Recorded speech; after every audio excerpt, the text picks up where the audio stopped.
Welcome to Prize Fighters, Circus Freaks, and Gangsters.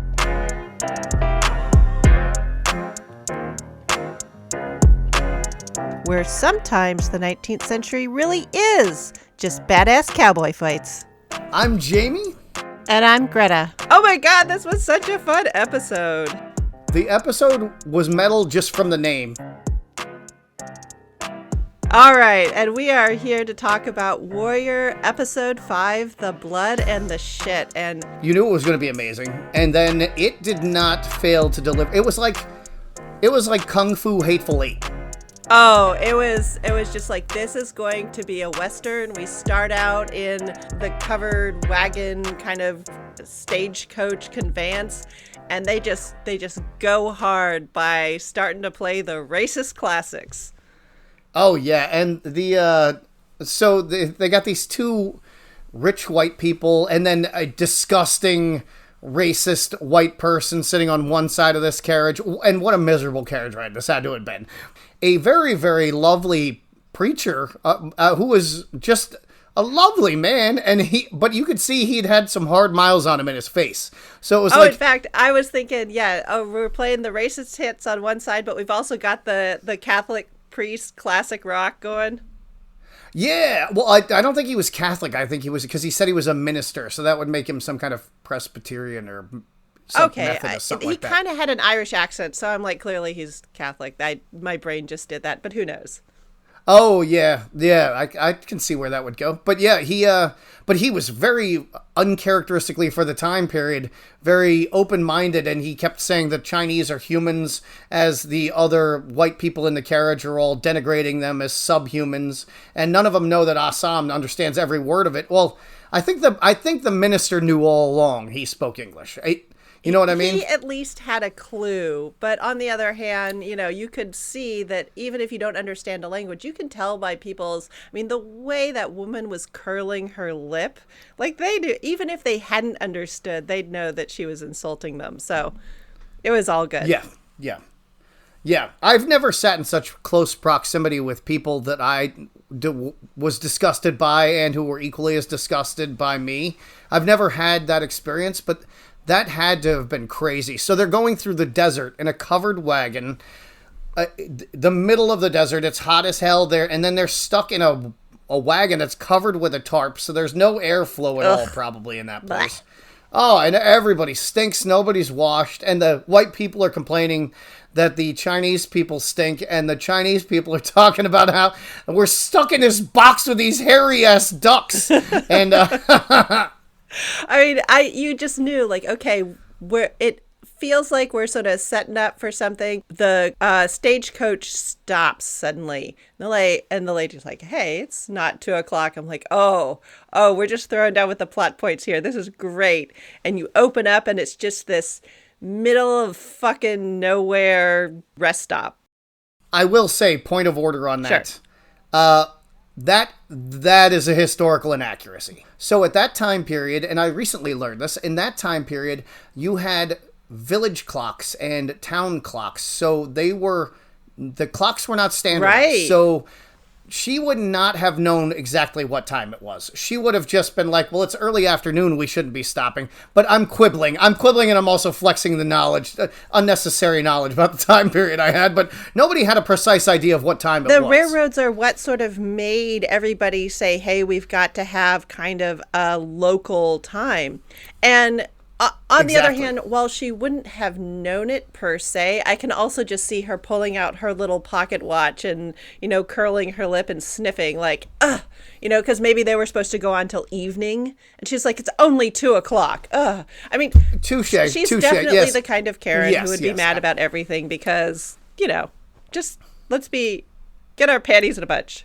Oh, yeah. Yeah, her name might as well. Did we even learn her name? I don't think we did. She might be listed as that cunt she was awful. Except for the one moment where she wasn't. Stop. Hold on. We got to save that.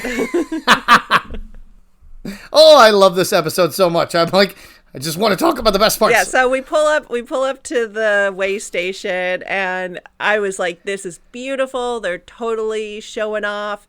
that we're east of California because there's wooden buildings, but there's a little bit of adobe. So there's some of that Spanish local mud brick influence. I was just like, oh, this is beautiful. Oh, and so when you're saying way station, you're saying WAY station, yes. right? Not a WEIG. No. Station. Yeah, sort of rest stop like, way station. Yeah. Exactly. I just wanted to point that out because I think that it's really cool that like rest stops, truck stops, and convenience stores are all ancient things. I mean, these things go back to the Silk Road where they had caravan stops. And it's really cool to see kind of how it progressed through the ages, absolutely, don't you think? Yeah. Caravanserai to, bar room to, modern truck stops. And we do come to find that this particular way station has a foreign builder, which I found was so cool. Like the whole thing is awesome. Oh, the whole thing. But we walk in and they pull the coffin off the top because Assam and Youngjun have been sent on an errand to pick up some dead Chinese dude. And so the coffin's on the top of the stagecoach and they carry it in. And I was doing, all right, the props are excellent because it's the classic pine box, something you would have made out of a softwood, not anything difficult like a hardwood. And then they walk into the tavern and it's got like the light streaming in from the windows. I mean, the lighting was so spot on. Like this is how it would have been. You would have come in from the light into the dark with just kind of sort of dimly lit in there. Oh, it's beautiful in there. Oh yeah, the cut wood. I mean, I love all the exposed wood is so beautiful, and we don't get to see it often in the modern era. And there's a lot of mortar and pinion, and it's really like the architecture itself could be an entire episode in and of itself because I really enjoy just looking at the joinery that goes on. Yeah, the camera work sort of like lovingly showed all of the work. And then, hey, there's brand new paper labels on these bottles, which, again, historically spot on. Using paper to advertise your things, to label your products was very new and the hottest shit at this point. And it's just... Oh, it was huge at the time because the people going around selling all the snake oils were leafleting the shit out of places with all their print ads. So it was a big thing at this time. Properties, the lighting, the construction, just again, this show is just making me happy. So we walk in, there's the dude eating stew at the bar. I have to point that out. There you go. Finally had some stew. We finally had some stew. Well, actually, I don't think he was eating stew. He wasn't eating stew. He was eating ham and beans because that's actually what the bartender says later. Right. But he said that's the only thing they have is ham and beans. But, beans with some ham in it, that's effectively stew. Oh, okay. Yeah, you're right. I was thinking of baked beans, because I'm thinking of what you get now in a restaurant. But no, it was probably bean stew with ham in it. Right. It was more like split pea soup, I imagine. There you go. Yeah. There's our stew. Yeah. Yep. I had to talk my way through it. I had to get there. No problem. We get the crappiest white guy in the entire stagecoach already causing trouble in the tavern. Oh, yes. Did we get his name? Oh, it was Mason, wasn't it? Yeah. Mason, yeah. And he does look like a badass. Plus, he's a gigantic man. Yeah. So he looks like a hard dude, but he also looks like he's just a bully. He's your prototypical bully.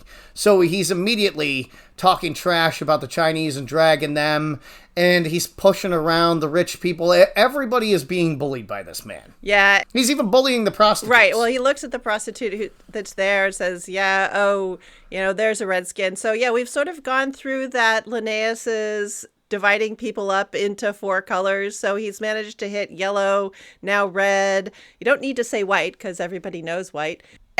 But yeah, he goes upstairs to the non-Red Indian prostitute. I mean, this guy is just like, he's treating everybody as his dartboard. It's like he wants a fight. So since nobody will give him a fight, I guess he goes and picks a fight with the guy with the prostitute upstairs. Yeah. So there's one white prostitute, and he's like, well, I'm going to have that one. And the other lady's like, well, no, you're not, because she's otherwise occupied. And he's like, And you know that he's just going to go up there and beat this man up, and that's what he does. Throws the man who's in there doing it, and then he goes in. But I love the look that the prostitute gives when she comes down very quickly after the two of them go up there, I might add. Yeah. She was underwhelmed by his performance. Yeah, there was a lot of eye rolling. I mean, it was not so. And once again, loving the costume department, because the shirt that he's wearing when he comes down is that classic long men's linen shirt that just is sort of part underwear, part nightgown. Oh, yeah, it's kind of a night shirt type thing. Yeah, again, spot on. Loving it. Loving it. The Ebenezer Scrooge shirt, right. I think, is how we all... That's exactly... Oh, my God, exactly. I mean, if you're trying to picture this at home, it's the Ebenezer Scrooge shirt. Kind of that dress shirt. Perfect. So... You know what? I think maybe I ought to bring that back. Get myself some of those dumbass Kanye sock shoes and some leggings. And go with the Ebenezer Scrooge look. There you go. Maybe grow out the sides of my hair some. You get that nice greasy curls by the... Get some, flowing, greasy, thin locks. Go full Ben Franklin. Love it. Yeah. Hey, he did not want for female company ever in his life. He had a good turn in the Bon Mot, so he was a great conversationalist. Then we get Young June having a bit of a bum out as well. Wait, before we get to that, though, Young June moons at the young Wan Kea, the quote-unquote redskin, who's beautiful. And so she's native, and because it's Nevada, she'd have to be like a Paiute or a Ute or a Shoshone. But the only reason I know that is because the Mormons committed like horrible atrocity. They were basically just wiping out all the Ute and Paiute. And they had this one crazy ass enforcer, wild-eyed man who did most of the murdering, who I wrote about last year. Oh, and a sidelight on the Mormons. It cracks me up that they spent all this time talking about how Jesus was among the Native Americans, but we killed them all, so we had some farmland. Yeah. So they're basically like worshiping Native Americans in their version of the Bible, and then exterminating the children of those Native. Although maybe they were the evil natives. I'm sure they have a very good reason, Jamie. They were Lamanites, and okay. The Lamanites were lame, and the Nephites were neat. But Young June was kind of having a bum out. Because he's like, I'm a Chinaman who's never been to China.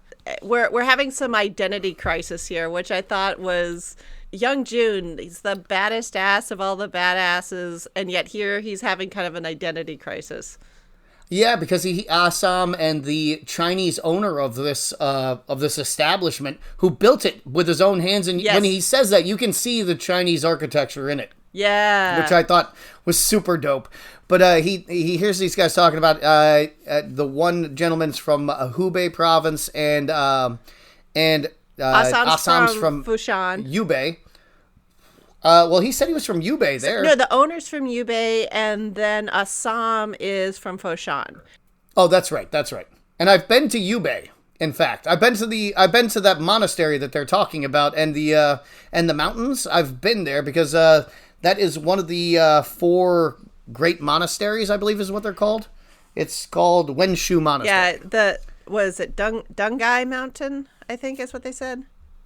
I don't remember off the top of my head. I didn't write that. Anyway, the mountain, down. I was curious, and so I looked it up, and I'm like, okay, yeah, all of this stuff is right around, like, old-fashioned Canton, what's Guangzhou now, if you are looking up on a map. And, okay, yeah, all of these places are close enough that what the geography that they're saying makes sense, but that they would have spoken kind of differently accented Cantonese, but recognizable to each other. So I'm loving the level of research that they're doing here. And it's just great. It's giving these guys a lot of place. And that's the second stew we see is when the two gentlemen are served drunken chicken, which I have not had since I was in Chengdu, I don't think, because I can never find a Cantonese restaurant. Ah, okay, yeah, because you're on the East Coast. It's all Cantonese restaurants on the West Coast. Oh, well, you are very lucky. You're a lucky person. But yeah, the drunken chicken, and yeah, that was such a great little prop there, and just the conversations they're having. And young June's feeling like, dude, like, who am I? Sure, yeah, I'm like Chinese, but I'm in America. I've never been to China. I mean, it's a classic bum out. Yeah, well, it's a classic first generation immigrant problem, I think, where you lack the identity of an American because you have an accent because your parents don't speak the language, and you don't have any connection to the land your parents came from. So you're just kind of this in between purgatory sort of. Yeah, I think that I felt like they just wrote that so well.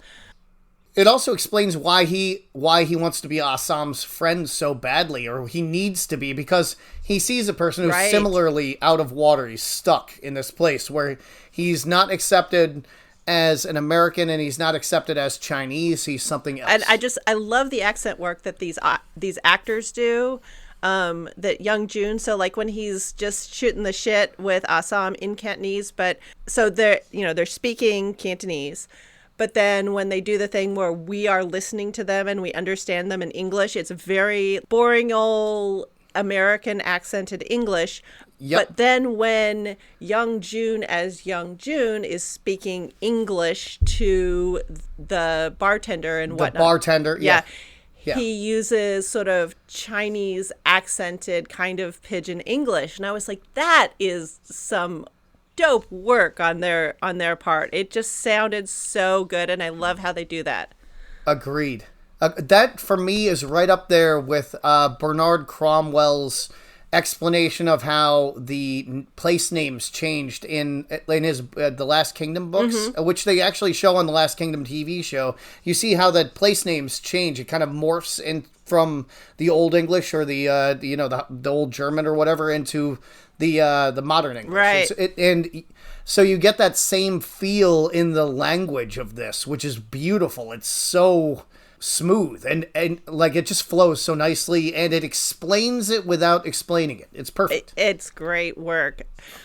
Speaking of nice work, the asshole Mason comes downstairs and he's causing more problems. He's threatening everybody, and everybody's just sitting there like, this fucker. He like, oh God, what do we do? He's not worth dying for. And then he just gets exploded. Yeah, he just gets his face blown right off by Harlan French, a very dashing bad guy. He's well-mannered, he's well-spoken, but he's a total psychopath. So, I mean, his opening thing is to blow the face off of the worst man in the room, this bully who's got a gun out and is threatening to kill young June. And he just gets his face melted by Harlan, who then goes on to just very politely say, well, by way of explanation, I was just demonstrating that I'm prepared to kill everybody in here, and I would appreciate it if I didn't have to do that. So if you would just hand over your belongings, that would be great. So if you would just go ahead and take this time to remove your belongings and hand them to us. And it was all very like orderly right up until he said, yeah, we're going to need that coffin too. And then that's when young June just goes, no, fuck you. Fuck you, fuck your mother. That was perfect. Oh, and I mean, Harlan French, that like soft smile he has, but he's got like that psychotic steely glitter in his eyes. You're like, he means all of this. He is perfectly happy to walk out of here with no trouble, but if you cross him, he's just as happy to blow everyone away. Even the people in the background doing nothing are acting their asses off in every second of this show. This episode, the score is so good. It's like you're watching. It's like you're watching a Quentin Tarantino movie or an Enrico Morricone scored film. I mean, it's so amazing, and it just, so the whole thing is being set up like now it's kind of getting a little John Wayne-y, right? Yeah, and so you continue with the plot bit. I'm going to take over when it gets to the big fight scene because I have point for point here. Okay, before I get to the plot real quick, Harlan's shirt, that is a sailor shirt. And so once again, I was just like, God, this is great. It's a shirt design that uses fewer Wait, buttons. I'm going to Google this as you speak, so forgive the typing noises. But now because I didn't take note of his shirt because I was so busy on the martial arts and the and everything else. Yeah, but no, his shirt just struck me because everybody in San Francisco wears shirts that are like familiar to us as modern shirts. But the shirt that he's wearing, once again, I'm like, God, they are just costuming the goddamn hell out of this, and it's gorgeous. Everything is just gorgeous. We learn later that Harlan was never a sailor, but I'm like, yeah, sure, whatever, fine, who cares? He clearly got that off a sailor for... Oh, okay, so that's the one with, for anybody who is like an old school comic book head, there was an old school Marvel character called the Spirit of 76 who had this shirt that like, there was a flap that like went across his chest and buttoned on the other side, and you'll occasionally see Captain America with that weird button in the middle of his chest.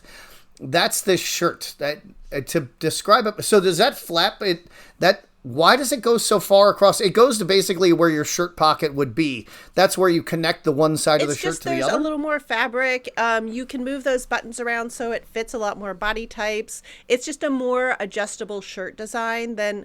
So there's a row of buttons down the middle, and then this kind of pulls it tighter. It's over on this. No, there's a row of buttons on the side, and so you can widen and shrink the shirt sort of depending on who you are. So you might make it for your teenage son, and then over time you would just like broaden it out to fit him, so you wouldn't have to keep making new shirts. Where you think like a modern shirt that just buttons up the middle, and it's a much smaller pain in the ass to just move some buttons around than to resew seams. Huh. And I will say that this man is incredibly good looking as a cowboy, but not terribly good looking in real life. I just happen to be Googling him, and I find that surprising because I don't generally find the cowboy look to be appealing, but this man should probably just rock with that hat at all times. Right. Well, I mean, everybody looks so fucking good in hats in this episode, too.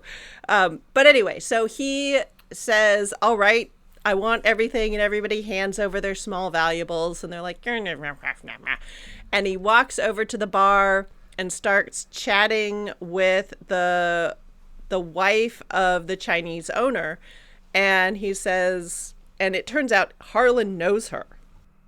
Yeah, he knows her by her name. Yes. So he's just like, her name's Maddie or something, right? Why don't I write down these names? What's wrong with us? I wrote down some of them, but her name, I didn't realize we were going to be discussing it in this depth. But yeah, she's a badass in and of herself, so she's completely unafraid of this man. And she clearly has her hands on the bar, like, I'm not doing anything with her hands, and you know that means I'm thinking about killing you right now. That's why I got my hands on this bar, because she's not scared at all. She's looking at him like, I'm just waiting for you to turn your fucking back so I can shoot you, which is exactly what she's doing, because she has a double-barreled shotgun underneath the counter, and he's like, I know you well enough to know you have this shotgun under the counter, so why don't you just pull it out? And it is a classic sawed-off bartender shotgun. I mean, it's everything. Yeah, and she expertly, unloads it just super quick, just pops out the shells, slams it down on the counter. I mean, this woman's a badass, and she's barely spoken 10 words to this point. Right. We go along, and everything starts to get serious when you get that classic shotgun butt to the jaw to the preacher. Oh, yeah, because the preacher's going, hey now, you don't need this coffin. And just whack, he just had one of the random... And my God, so this guy looks dashing as hell, and then all of his thugs are so ugly. Like, the one guy's eye is, like, melted shut, and, like, he looks like that dude from RoboCop, practically. Like, there's such ugly... Even their laughter is ugly. It's amazing. Like, this show's so good. Yeah, so the shotgun butt to the jaw, and then pretty soon all hell breaks loose, and the hatchets come out. Oh my God, the hatchets come out. Yes, Assam produces a hatchet from nowhere and flips it into a dude's gut across the room. Amazing. And Assam and Young June were so wound up at this point. They were so ready to kill some dudes. Because they've been waiting to kill that Irishman the entire show, and then they finally get to kill somebody.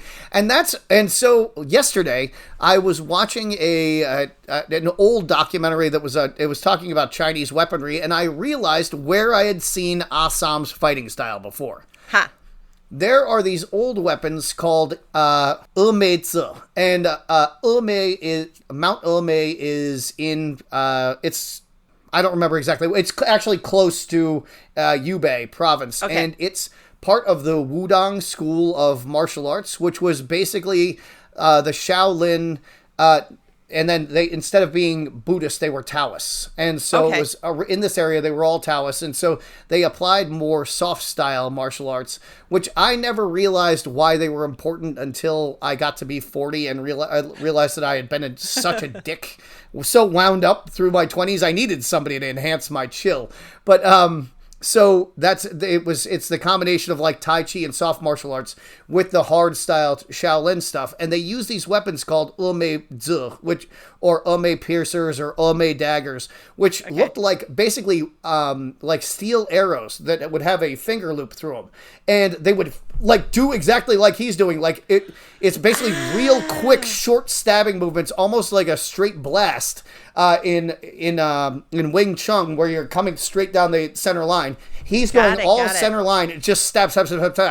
And so these guys used it for like assassinations and stuff, and it was really good for like amphibious combat. So they were great for like concealment and stuff like that. And this is like a modern update of that like wushu style with switchblades, making it an American thing. It's so dope. Got it. Yeah, because whenever I think of those short little arrows, it's like May from the Avatar cartoon, and she like shoots them out of her sleeve. Oh yeah. They had a dart thing like that where it was attached to a rope, and they did the same thing. Like they just whip it out and then yank it back. Okay, cool. But yeah, these guys didn't have a chance because they were also clearly partly frozen by these the two of them just like busted out with whirlwind hatchets, and they never had a chance. Yeah. And then Harlan just runs. Everybody just peels off. They're like, "What? No!" And they just go. Yeah, Harlan knows he's overmatched. Everybody sort of catches their breath. I guess though, when you're a badass, and then all of a sudden the two smallest guys in the room turn into human chainsaws, you're like, maybe we want to rethink what we've done here. Perhaps we have misconstrued the situation. Well, and that sort of shows Harlan's leadership style. Like, once things go south, he is fucking out of there. Yeah. Because the bar owner, she goes after to, like, shoot him, but he is gone. He is... Yeah. Could not have gone any faster. But everybody sort of catches their breath.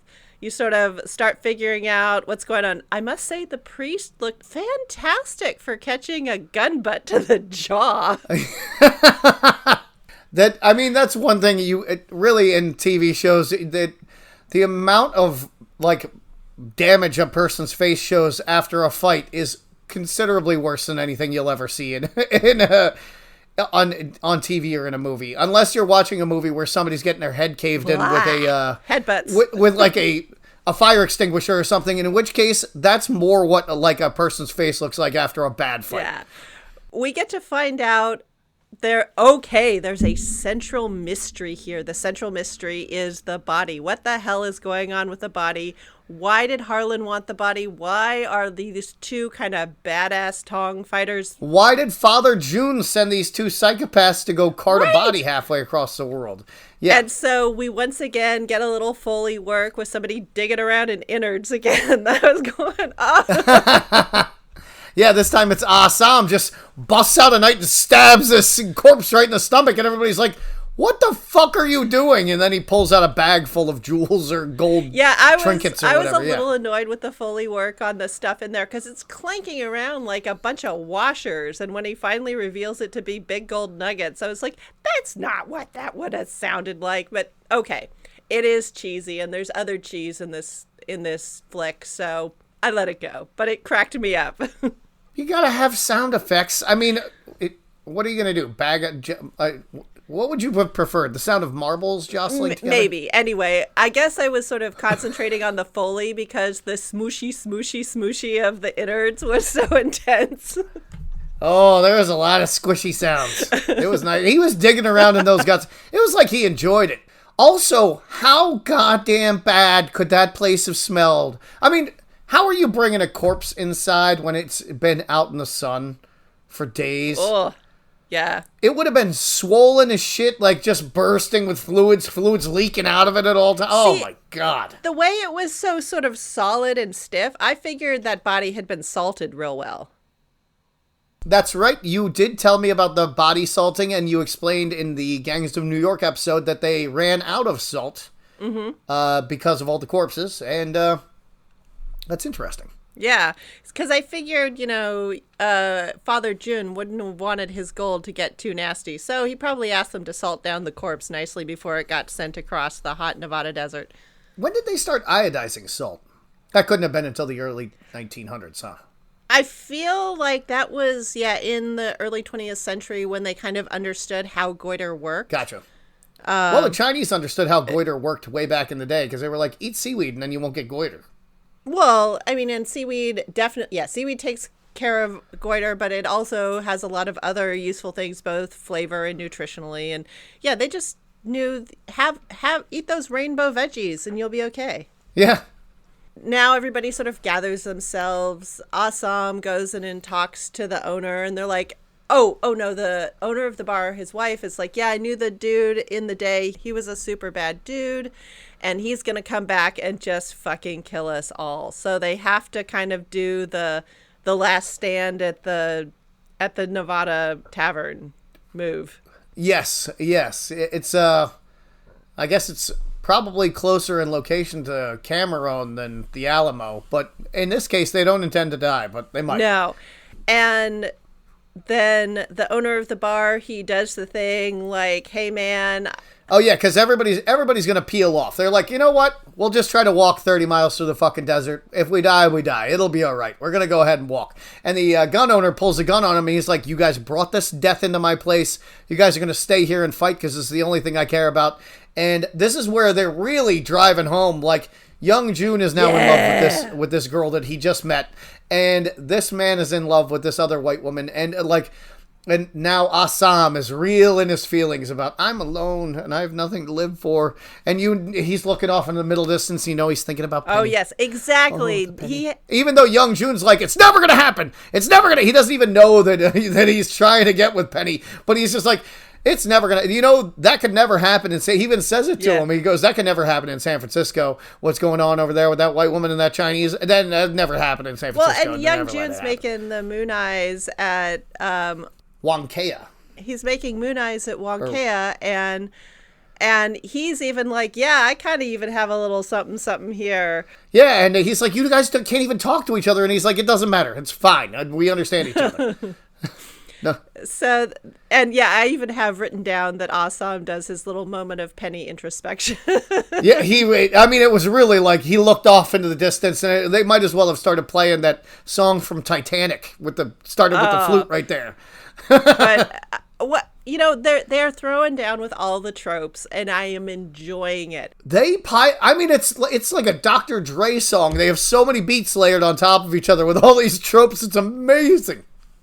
And so even though we've got basically two of the main characters of the series, and, Death is sort of riding up on them on horseback, I'm like, I know these guys are going to get out, but they are doing such a good job with the suspense. I am just enjoying the shit out of this. You didn't want to push the plot along because you're like, you know what? I'm just going to see where this goes. I don't know when the killing's going to start. Doesn't matter. They can just keep talking. And the climax crashes through the door. It really, so Assam is sitting on this coffin, just waiting by himself in this bar. Harlan and all his boys walk in, and all his boys are all the ugliest people. I mean, they could have been the people from the Mos Eisley Cantina in Star Wars. These are hideous, hideous people in impeccably tailored clothes. They look amazing. Everybody looks amazing, and they're doing all of that stuff you've seen in every crappy John Wayne movie. So the guy walks in and he's like, you're going to give me all your shit. And the other guy says, no, I'm not going to give you your shit. And then Assam, the badass, goes, I'm going to give you this one chance to leave right now and you'll all live. And, he does that one. And then they all do the thing where they start laughing. Ha, ha, ha, ha, ha. And that's when it gets amazing. Well, first off, they pan to the one guy with that like gnarled eye, which I couldn't get over that. Because I watched the scene so many times, I kept seeing that eye, and I was like, it's so good. But so then so now it feels like a John Wayne movie, right up until the point where Assam rips the man's throat out like Sonny Chiba in Street Fighter. He holds the chunk of throat up, just like Sonny Chiba. And Sonny Chiba was a great ripoff of Bruce Lee, and it's just full circle. It's amazing. So step one, he rips his throat out. And Sonny now Chiba it's on. resurrected. Then an instep kick like Bruce Lee, instep kick to the next man to block a gunshot, and then turns, rips a knife out of a man's scabbard, and stabs him directly in the armpit with him, which with a Bowie knife would definitely kill you, because then he's got both lungs and a guy's heart. So he's done. Deadliest Warrior, he's done. Oh, the efficiency of movement is just spectacular. It is a ballet of death. It's a ballet of death. And then it's like an Old West redux of The Crow then, because he's even moving like Brandon Lee. For a second, I swore it was like right out of The Crow, that scene where they're in the club and they've got My Life with the Thrill Kill Cult playing and everybody's shooting. And he dives over this bar and he's bashing people's heads into the bar. It's, I mean, did you love this fight scene as much as I did? I loved it. And I was just going, okay, they are ticking off every single old barroom fight. You've got the bar on fire, the guy gets shot in the arm, Assam gets the bottle broken off. Oh yeah, bottle broken over his head, yeah. And then Young Jun gets thrown through a window. And then they have the thing where they're like struggling to stab Young Jun in the They make all the tired tropes badass in this. And then Wong Kea comes up and like grabs the guy from behind and just slits his throat. Oh yeah, then all of a sudden she's just the badass native warrior princess, practically cutting this man's head off. And, at that point, she was like Young the woman. Jun's in love. Oh yeah, now he's like yes. Oh, and she loves knives. She's like the perfect woman for Young Jun. And just this whole thing, and I'm just sort of sitting there going, oh my god, that was spectacular. And then the chandelier falls down. I'm like, we got every single trope. We got every single barroom trope, and I loved it. Amazing. And I love that Wong Kea basically turned into the woman from Prey at the end of this episode. I don't know if you saw Prey, but it's the newest Predator movie. No. And it's she's a Comanche Indian, and she's the Arnold Schwarzenegger of the film, and she's fighting the Predator by herself as a Comanche warrior. It's so good. So like she just like channeled that spirit at the end and tore that guy's throat out with the knife. It was amazing. But yeah, that was a spectacular reworking of all of the barroom brawl tropes, and plus Young Jun, the human death machine, got saved by a woman. It was amazing. Yeah. Oh, and so I stopped you before that super annoying like rich bitch who everything. She even busts out with the shotgun when the dandy and his wife toughened up there when everybody's blazing away. So everybody is all the other people are on the second floor balcony firing down. It's just like in the Crow and things like that. And so and the dandy and his wife toughen up, and the dandy looks at his wife after she claps a guy. And she goes, we all have our secrets. And you're like, oh, shit, even this lady's been hiding stuff. So now, like, Young Jun just found out that Assam can speak English. I mean, everybody's finding out all these revelations about each other in this moment. It's so cool. So, yeah, the bad guys are dead in a literal blaze of glory. They've got some nice horses and... and we have sort of the end of every Western where, okay... We've gotta get on down the road, ma'am. Yeah, and that was, but she, when I said she, the Wong Kea, I'm expecting Wong Kea to like dive into this carriage. I will admit, I raised my voice at my TV. I've seen this episode before. I was still mad. I'm mad 2 years after I saw it the first time. Still mad. She should have just left with him. What the hell is keeping her in this? That she didn't hop up on the back of the horse? Why? But it's, I guess, so that he has to go back now, right? I mean, he has to. We're all in love with Wong Kea. It's not just him. He has to do it for us. Yeah. I mean, maybe maybe she's gonna go make a life for herself with her new gold nugget that young June gave to her, because she does have her coat on. She looks like she's she was gonna dip before the fight even started.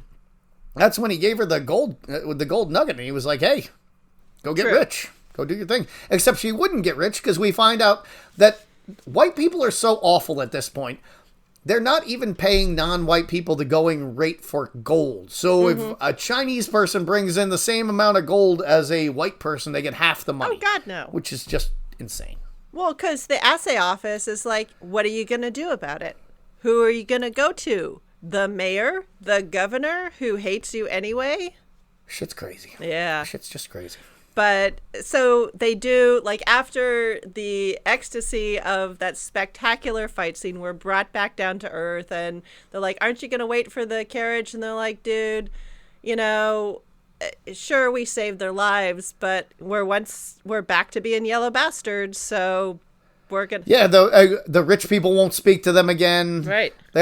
Everybody's back to being bastards, so they're just on their horses back to San Francisco, because at least they're among people who don't think that they're trash. And it is the bad guys' horses, and they're like, hey, you got some nice horses here. They're like, yep. Yeah, these are great horses. And then they got the hats from the bad guys too, and they do the like end of the Western, you know, hand across the brim and pull the hat down, and they look so cool. Yeah, and they're basically playing like the song from Django at the end. It's so good. Yeah, the Spanish trumpets at the end as they literally ride off into the sun. I was just like, ah. And then it's segged into that really dope. I mean, because the music at the end of the at the end of each episode is amazing. It's all rap from different places that you've never heard of before. A lot of it's in Chinese, but this time it was I don't know who sang the song, but it had like that Enrico Morricone backbeat where it was like playing the horns and the flutes and all that from the old westerns, and then yeah, all of the rap over the credits is in Chinese, and it's usually in Cantonese. I only know this because they have it in the closed captioning. I don't think that song was in Cantonese though. I think it was in English. It had both. Oh, okay. Yeah, no, there was some Cantonese up at the front, but then there was plenty of English in it as well. But yeah, the Spanish trumpets as they're just riding off towards the sun in the desert with those cool hats and just, yeah. And the way they put up the end, I was just like, yes. In both Chinese and English. And it looked exactly like a Quentin Tarantino directed the end of it. It was amazing. The Quentin Tarantino films where he has a good editor before he got too famous and stopped letting people edit his films well. I love The Hateful Eight. Apparently you didn't love it as much as I did, and I also loved Once Upon a Time in Hollywood, but apparently I just feel like his earlier films are more tightly edited, and then it's just like everybody else who's an auteur. Their early work is more tightly edited, and then in books and movies, whatever, they just sort of, I just feel like the editing, they take away editing from the experts and they start putting in all of this stuff that they love. You can see it in George R. Or like George Lucas just sucking all of the love out of the film. Just give me the love vacuum, goddammit. Somebody had an emotion. You kill that person. Oh, yeah. Yeah, no, there's definitely graves of editors in George Lucas's expansive backyard. Probably a lot of self-terminations, just like I can't take it anymore. Bang. I mean, it's sort of like the whole Game of Thrones books. I read most of them. The first 3 books were a joy to read. The 4th one, you're like, uh-oh, he's starting to tell his editors to get fucked, and then I couldn't even finish the 5th book. I just like... I didn't make it 10 pages into the 3rd. The 2nd one I found to start to be, I was like, Jesus, this is a lot of chatting. This is... And the only reason I read that was I was in jail on a DUI. So it was just okay. Like I read anything that I could get my hands on. So. Yeah, I listened to them as books on tape, so I probably had a little more...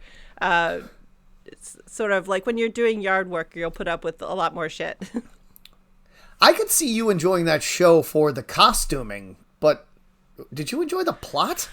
I kept trying to watch it a little bit, and I could just...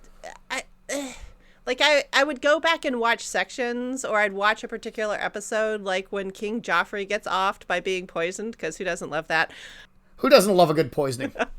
And I watched most of the last season just because the way it was put together was just. And for everybody who says that the last episode was too dark and you couldn't see a damn thing, they're 100% right. You think about like the night fighting scenes in the Lord of the Rings movies, and they knew how to light it. So like you can see shit, but it looks like night. It was too damn dark. Yeah. I couldn't get through. It was like a worse version of The Sopranos. Like where nothing happened in The Sopranos, this was just like, my God, like how fucking long do I have to wait for a dragon? Or The Walking Dead? Like how many episodes do I have to wait before I see a zombie?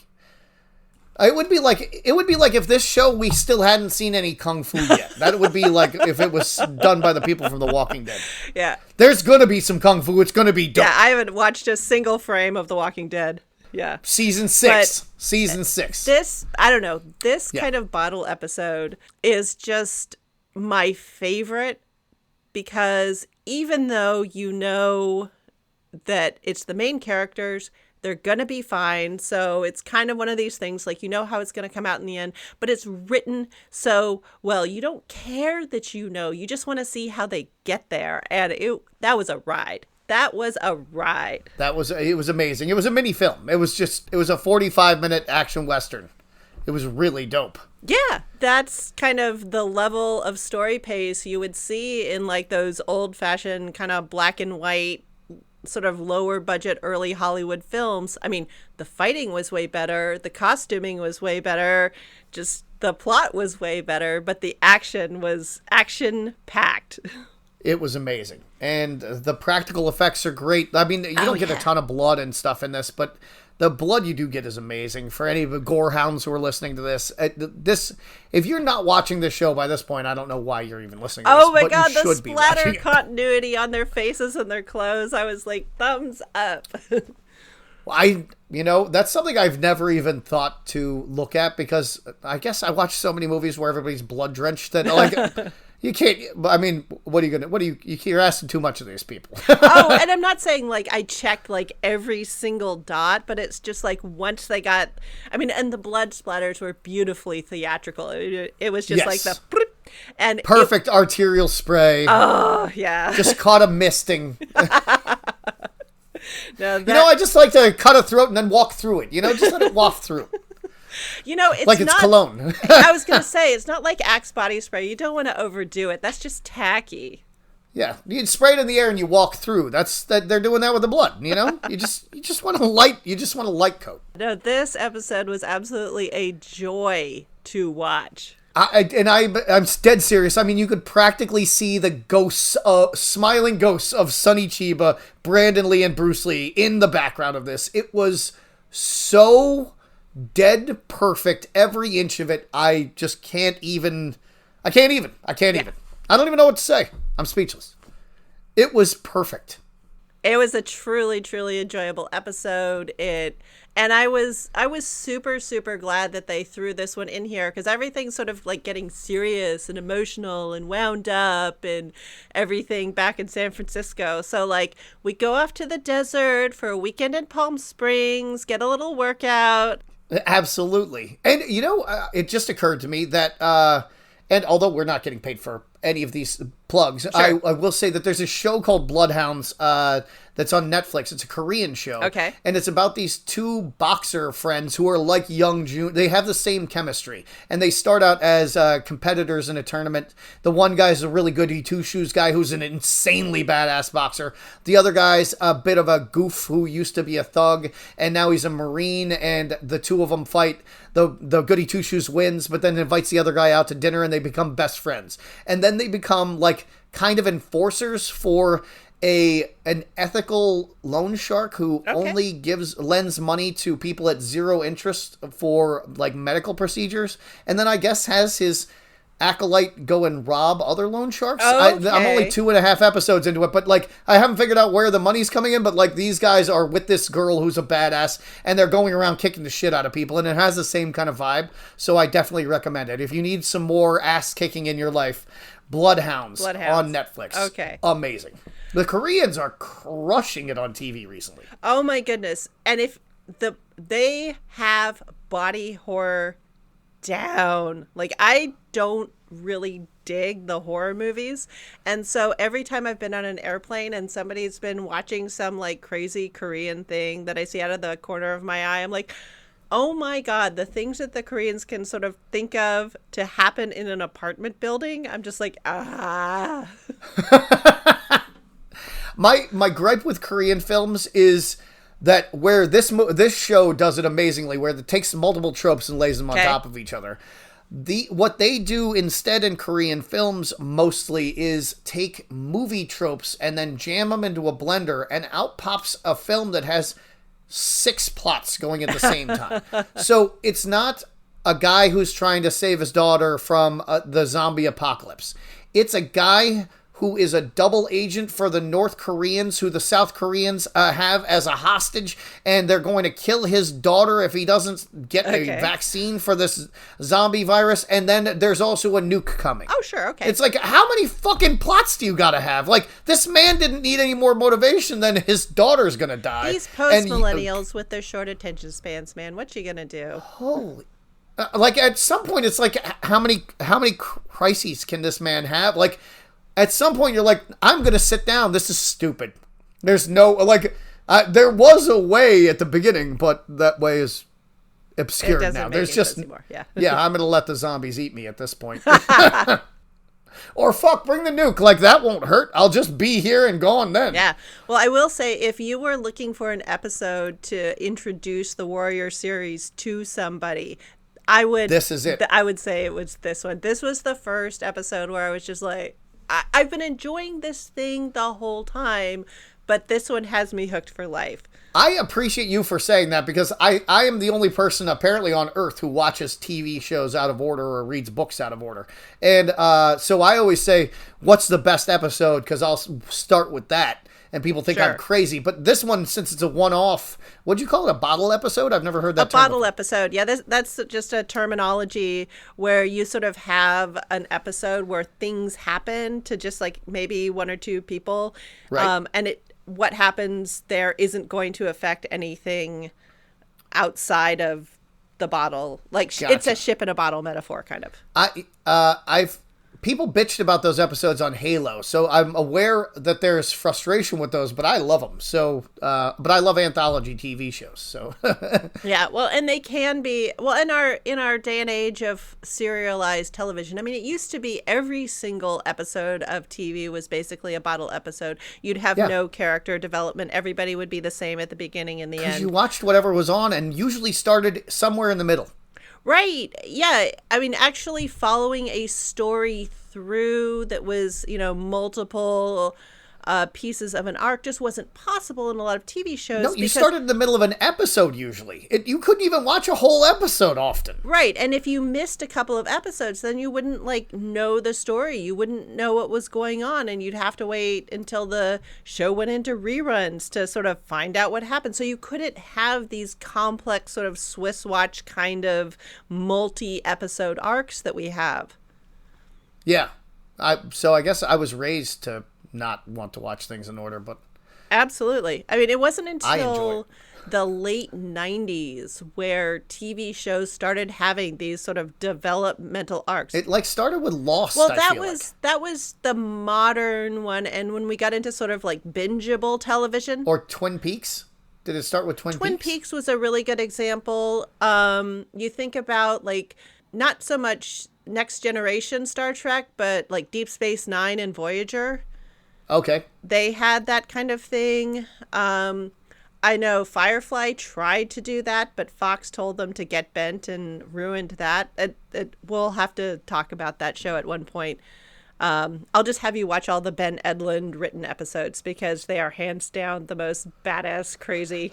Well, I mean, like I said, I loved Serenity. It's just that the TV show seemed a bit janky to me, and I didn't have the interest in right. So that's why I'm I'll just make you watch the good episodes, and then we can talk about those. But we won't watch too many of them, because nobody in those movies can fight. They're actors who are. We can do it, and we can call it.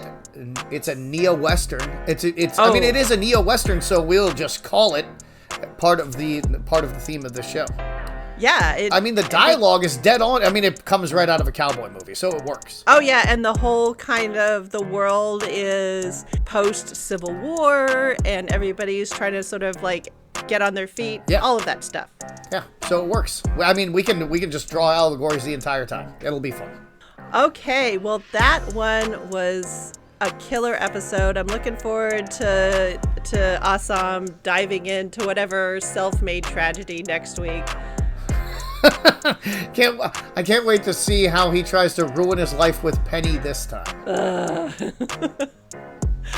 Okay, Jamie, where else can I find you on the internets? You can find me on Instagram at Plague of Strength. I'm on YouTube at Plague of Strength, and I am on a website called Plague of Strength. You guessed it. I'm also on ESPN's 30 for 30 about American Gladiators, the first episode. And that is it currently. How about yourself? I'll be looking at changes in Sugar World in my other podcast, The History of American Food. I'm on my 3rd season. Ooh, what do we got coming up? Spoilers! Well, that's the first food thing this season. I just finished dealing with iron and, well, donkey economics. And You're going to pronounce it correctly. Donkey! What? Donkey! The whole episode. So, donkey economics. It's kind of a shorthand, but it's sort of looking at the problems of moving around food, people, and cannon when you have nothing mechanical. All you have is literal horsepower. And how you have all of the food problems associated with that. You can put coal in a pile somewhere and it doesn't rot, but you've got hay and salt beef, and it's a whole nother problem. You know, those are all problems that could have easily been obviated by having a central government that would build infrastructure like roads. No, you're just getting ahead of yourselves. We're still dealing with colonial militias, man. I know. I'm talking crazy. Yeah, that sounds about right. Okay, well, let's get together and talk about the next episode, Chewed Up, Spit Out, and Stepped On, next week. Let's do it. But for now, see you later. Adios. We're on Instagram at pcgpodcast, and you can always reach out to us by email at pcgpodcasters@gmail.com. And you can find more dope beats like this one from royalraven.com.